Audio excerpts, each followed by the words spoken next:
a very good morning, viewers. You're watching a NewsX and I'm Kriti Mehta. We start as always with a focus on the Iran war today. Now, Iranian foreign minister has issued a fresh statement. We're going to cut across to what Abbas Araghchi has said. Let's put that breaking news across. Iranian foreign minister Abbas Araghchi has now confirmed that Israel has hit two of Iran's largest steel factories, a power plant and civilian nuclear sites, among other infrastructure in the latest strikes in Tehran, slamming the US for helping Israel in the strikes. Araghchi stated, and I quote, "Attack contradicts President of the United States' extended deadline for diplomacy. Iran will exact heavy price for Israeli crime."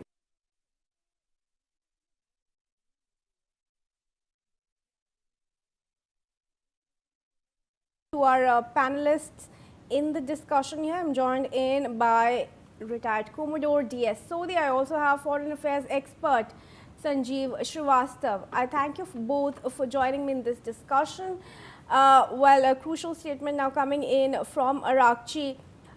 Commodore, I'll start with you to get in your reaction. Very good morning, Kriti, and the viewers, as well as my co-panelist, Mr. Sanjeev. Well, every passing day, this conflict is getting complex and complicated.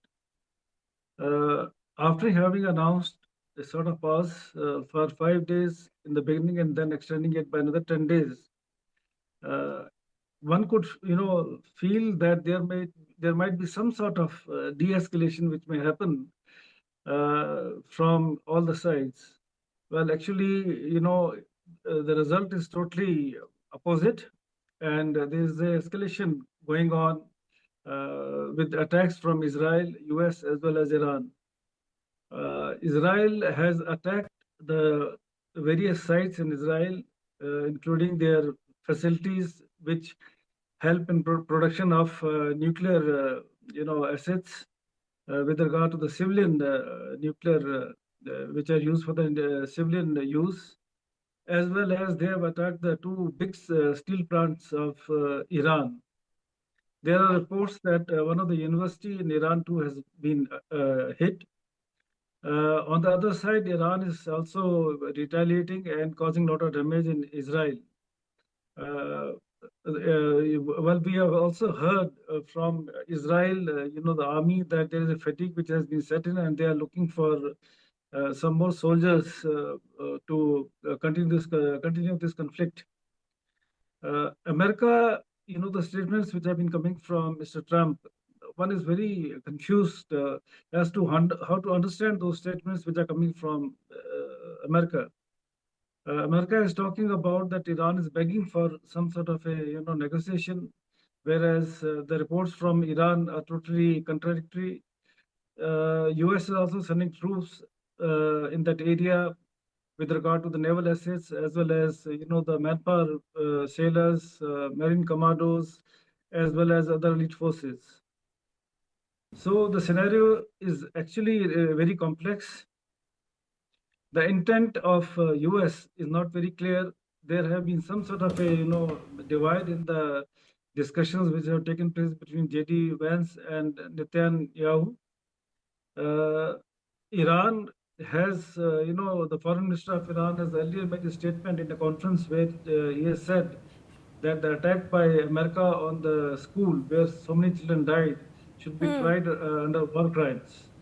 And as of now, you find that even Israel is hitting the civilian buildings in Lebanon. So the overall scenario as of now looks very complex and very complicated. All right. In fact, we are now going to move on to some more breaking news coming in. The IDF has also issued a statement. It has confirmed bombing Iran's Arak heavy water reactor, saying it targeted the key infrastructure for producing plutonium for nuclear weapons after Iran worked to restore the site. The Israeli Air Force had bombed the partially built complex, officially known as the Khondab Heavy Water Research Reactor, in central Iran during the June 2025 war. As per the military statement, repeated reconstruction attempts by the Iranian terror regime at the site were later identified. Therefore, the IDF has struck the facility once again.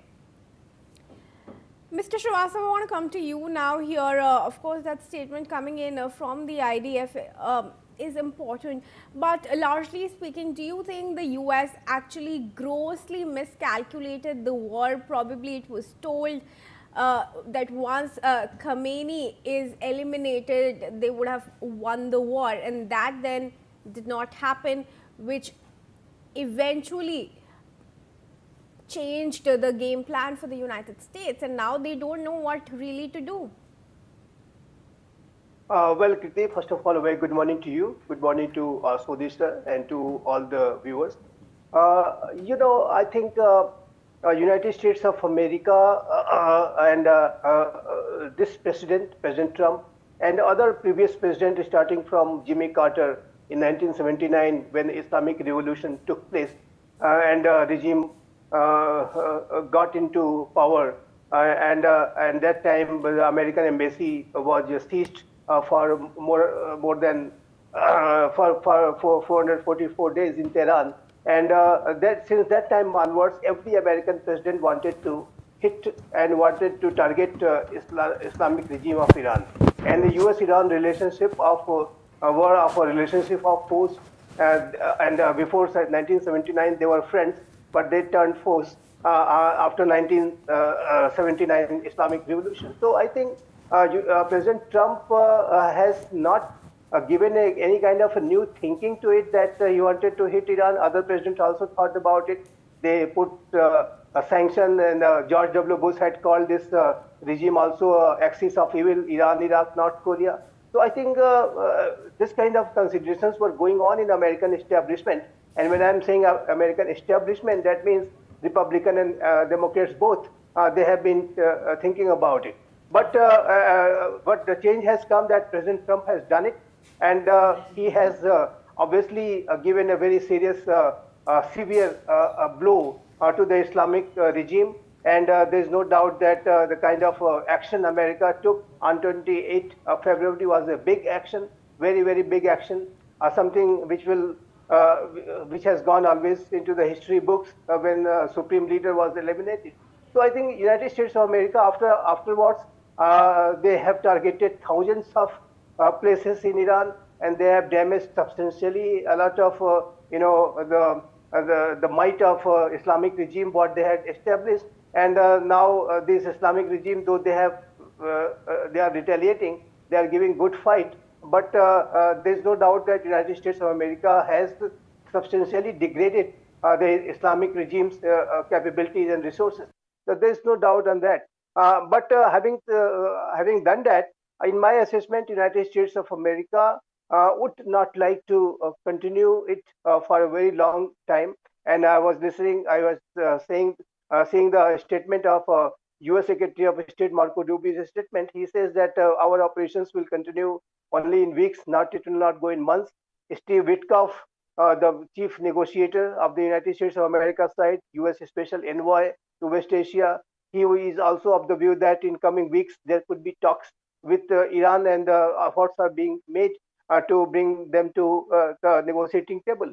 And on the other side, if you look at the Islamic regime's views and approaches, there have been serious problems with regard to Israel. They have never accepted the state of Israel, calling it a Zionist regime, and obviously they supported terrorism, and they denied Holocaust, and all sorts of approaches were of a great concern inside Israel, inside America, chanting of death to America, death to Israel, always were there in the minds of US and Israel. So I think both the sides have had some serious issues against each other, and they wanted to go for this kind of a confrontation. Stay on with me, Mr. Srivastava. There's some more breaking news details now coming in. Israeli ambulance and military helicopters are